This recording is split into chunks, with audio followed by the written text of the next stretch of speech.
आज हम एक ऐसे टॉपिक पर बात करने जा रहे हैं जिसके नाम हम रोज सुनते हैं लेकिन शायद उसकी गहराई को पूरी तरह नहीं समझते। बिल्कुल, ये शब्द है लिबरलिज्म और नियो लिबरलिज्म। ये सुनने में एक जैसे लगते हैं, पर क्या ये सच में एक है? और इनकी शुरुआत कहाँ से हुई? इनका बानी यानी फाउंडर कौन था? यही आज हमारा फोकस रहेगा। हम शुरू करेंगे क्लासिकल लिबरलिज्म की बुनियाद से, उसके बानी यानी जनक से, और फिर सफर करेंगे नियो लिबरलिज्म तक और देखेंगे कि इन दोनों में जमीन आसमान का फर्क कैसे है। तो चलिए शुरू करते हैं। स्पीकर 2, सबसे पहले तो ये बताएं कि लिबरलिज्म का बानी कौन है? ये सोच आखिर आई कहाँ से? लिबरलिज्म के जनक या फादर ऑफ लिबरलिज्म 17वीं सेंचुरी के एक अंग्रेज फिलोसोफर जॉन लॉक को माना जाता है। उनके आइडियाज ने ही इस पूरी विचारधारा की नींव रखी, लेकिन यह समझने के लिए कि उन्होंने ऐसा सोचा क्यों, हमें उस दौर को समझना होगा। उस दौर में ऐसा क्या हो रहा था? वो दौर राजा महाराजाओं का था। राजा कहते थे कि उन्हें शासन करने का अधिकार भगवान से मिला है, जिसे डिवाइन राइट ऑफ किंग्स कहते थे। राजा जो कहे वही कानून था। इंसान की अपनी कोई खास आज़ादी या अधिकार नहीं थे, सब कुछ राजा की मर्जी पर था। जॉन लॉक इसके खिलाफ थे। तो लॉक ने इस डिवाइन राइट के जवाब में क्या कहा? लॉक ने एक रिवॉल्यूशनरी आइडिया पेश किया। उन्होंने कहा कि कोई भी राजा भगवान से शक्ति लेकर नहीं आता, बल्कि हर इंसान पैदाइशी तौर पर कुछ नेचुरल राइट्स यानी प्राकृतिक अधिकारों के साथ आता है। ये अधिकार उसे कोई राजा या सरकार देती नहीं, ये उसके पास बस इसलिए हैं क्योंकि वो एक इंसान है। ये नेचुरल राइट्स कौन से थे? लॉक ने 3 बुनियादी नेचुरल राइट्स बताए। राइट टू लाइफ यानी जीवन का अधिकार, हर इंसान को जिंदा रहने का अधिकार है। राइट टू लिबर्टी यानी आज़ादी का अधिकार, हर इंसान को अपनी मर्जी से जीने, बोलने और काम करने की आज़ादी है, जब तक वो किसी और को नुकसान ना पहुंचाए। और राइट टू प्रॉपर्टी यानी संपत्ति का अधिकार, हर इंसान को अपनी मेहनत से कमाई हुई चीज़ों पर अधिकार है। ये बहुत इंपॉर्टेंट था क्योंकि उस वक्त सारी जमीन राजा की मानी जाती थी। ठीक है, तो अगर ये अधिकार हमें पैदाइशी मिलते हैं, तो फिर हमें सरकार की जरूरत ही क्यों है? बहुत अच्छा सवाल है।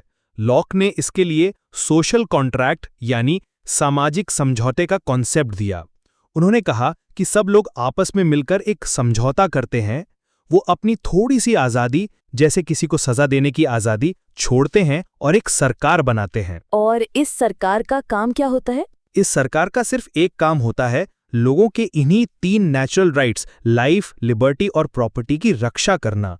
सरकार इन अधिकारों को बनाती नहीं, सिर्फ उनकी हिफाजत करती है, जैसे एक सिक्योरिटी गार्ड। इसलिए लिबरलिज्म लिमिटेड गवर्नमेंट की बात करता है, एक ऐसी सरकार जिसकी ताकत सीमित हो और कानून के दायरे में हो। अगर सरकार अपने लोगों के अधिकार छीनना शुरू कर दे तो लोगों को उस सरकार को हटाने का भी अधिकार है। इसका मतलब पावर लोगों के हाथ में है, सरकार की नहीं। ये तो आज की डेमोक्रेसी की बुनियाद लगती है। बिल्कुल। अमेरिका का डिक्लेरेशन ऑफ इंडिपेंडेंस और दुनिया भर के संविधान यानी कॉन्स्टिट्यूशंस जॉन लॉक के इन्हीं आइडियाज पर आधारित हैं। तो क्लासिकल लिबरलिज्म का सार है, इंसान की आज़ादी सबसे ऊपर और सरकार का काम उस आज़ादी की रक्षा करना। तो ये था क्लासिकल लिबरलिज्म। अब आते हैं नियो लिबरलिज्म पर। इसके आगे नियो यानी नया लगा है, इसकी जरूरत क्यों पड़ी और ये है क्या? इसके लिए हमें 20वीं सेंचुरी में आना होगा। क्लासिकल लिबरलिज्म के बाद एक दौर आया जिसे मॉडर्न लिबरलिज्म या सोशल लिबरलिज्म कहते हैं। इस दौर में लोगों ने देखा कि सिर्फ कानूनी आज़ादी काफ़ी नहीं है। एक गरीब आदमी जिसके पास खाने को रोटी नहीं, उसके लिए बोलने की आज़ादी का क्या मतलब? सही बात है, पहले बुनियादी ज़रूरतें पूरी होनी चाहिए। एग्जैक्टली। तो मॉडर्न लिबरलिज्म ने वेलफेयर स्टेट का कॉन्सेप्ट दिया। मतलब सरकार की जिम्मेदारी है कि वो सबको एजुकेशन, हेल्थ केयर जैसी सुविधाएं दे, ताकि सबको आगे बढ़ने का बराबर मौका मिले, इक्वालिटी ऑफ अपॉर्चुनिटी मिल सके। सरकार ने इकोनॉमी में भी अहम रोल निभाना शुरू किया। तो न्यू लिबरलिज्म इस वेलफेयर स्टेट के खिलाफ एक रिएक्शन था। बिल्कुल सही। 1970s तक आते आते दुनिया भर में, खासकर अमेरिका और ब्रिटेन में, अर्थव्यवस्था यानी इकोनॉमी मुश्किलों में थी। महंगाई बहुत ज्यादा थी, लेकिन ग्रोथ रुकी हुई थी। इस दौर को स्टैगफ्लेशन कहते हैं। कई लोगों को लगा कि इस सब की वजह सरकार का इकोनॉमी में बहुत ज्यादा दखल देना है। और यहीं से नियो लिबरलिज्म के थिंकर्स सामने आए। हाँ, इस नई सोच के 2 बड़े नाम थे, फ्रीडरिक हाइक और मिल्टन फ्रीडमैन।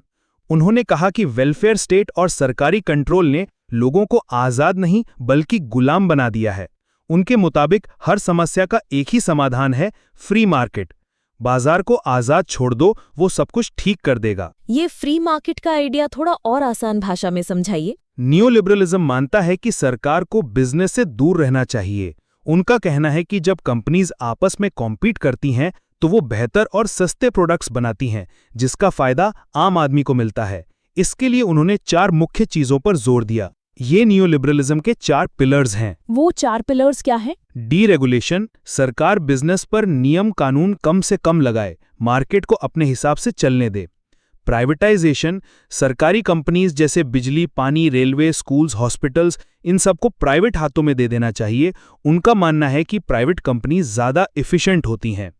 टैक्स कट्स, सरकार को टैक्स खासकर कॉरपोरेशंस और अमीर लोगों पर कम कर देना चाहिए।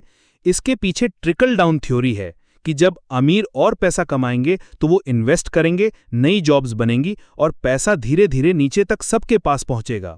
और फ्री ट्रेड, देशों के बीच व्यापार पर कोई रोक-टोक नहीं होनी चाहिए। तो न्यू लिबरलिज्म का पूरा फोकस इंसान से हटकर मार्केट पर चला गया। यही इसका सबसे बड़ा पॉइंट है। 1980s में अमेरिका के प्रेसिडेंट रोनाल्ड रीगन और ब्रिटेन की प्राइम मिनिस्टर मार्गरेट थैचर ने इसी नियोलिबरल आइडियोलॉजी को पूरी दुनिया में फैलाया। उनका फेमस नारा था, टीना, देयर इज नो ऑल्टरनेटिव, मतलब इसके अलावा कोई दूसरा रास्ता है ही नहीं। अब हम उस पॉइंट पर आ गए हैं जहां हम इन दोनों को आमने सामने रखकर कंपेयर कर सकते हैं, लिबरलिज्म वर्सेस न्यू लिबरलिज्म। तो चलिए, सबसे बड़ा फर्क क्या है? सबसे बड़ा फर्क इनके कोर वैल्यू में है। लिबरलिज्म का कोर वैल्यू है इंसान की आज़ादी यानी इंडिविजुअल लिबर्टी, खासकर पॉलिटिकल और सिविल आज़ादी। न्यू लिबरलिज्म का कोर वैल्यू है बाजार की आज़ादी यानी market freedom.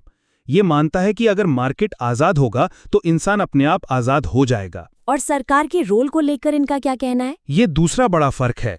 Liberalism limited government चाहता है, जिसका काम लोगों के अधिकारों की रक्षा करना है। नियोलिबरलिज्म मिनिमम गवर्नमेंट चाहता है, जिसका काम सिर्फ मार्केट के लिए रास्ता साफ करना और प्राइवेट प्रॉपर्टी की रक्षा करना है। ये सरकार को हर जगह से हटाना चाहता है। और इंसान को देखने का इनका नजरिया बहुत ही अच्छा पॉइंट है। लिबरलिज्म इंसान को एक सिटीजन यानी नागरिक के रूप में देखता है, जिसके पास अधिकार और कर्तव्य यानी ड्यूटीज हैं। नियोलिबरलिज्म इंसान को एक कंज्यूमर यानी उपभोक्ता या कस्टमर के रूप में देखता है। आपकी कीमत इस बात से है कि आप बाजार में कितना खर्च कर सकते हैं। हर चीज एक प्रोडक्ट है, एजुकेशन एक प्रोडक्ट है, हेल्थ एक प्रोडक्ट है। इक्वालिटी यानी समानता के बारे में भी इनके विचार अलग होंगे। हाँ, बिल्कुल। लिबरलिज्म इक्वालिटी ऑफ अपॉर्चुनिटी यानी अवसर की समानता पर जोर देता है। सबको बराबर मौका मिलना चाहिए। नियोलिबरलिज्म कहता है कि मार्केट में कंपटीशन होगा तो इनइक्वालिटी यानी असमानता तो आएगी ही, ये उसे बुरा नहीं मानता। वो कहते हैं कि एक नेचुरल आउटकम है और आगे बढ़ने के लिए जरूरी है। तो अगर हम एक आखिरी बार इसका सार निकालें तो लिबरलिज्म एक पॉलिटिकल फिलॉसफी है और न्यू लिबरलिज्म एक इकोनॉमिक आइडियोलॉजी जो लिबरलिज्म का नाम इस्तेमाल करता है। आप इसे इस तरह से भी देख सकते हैं।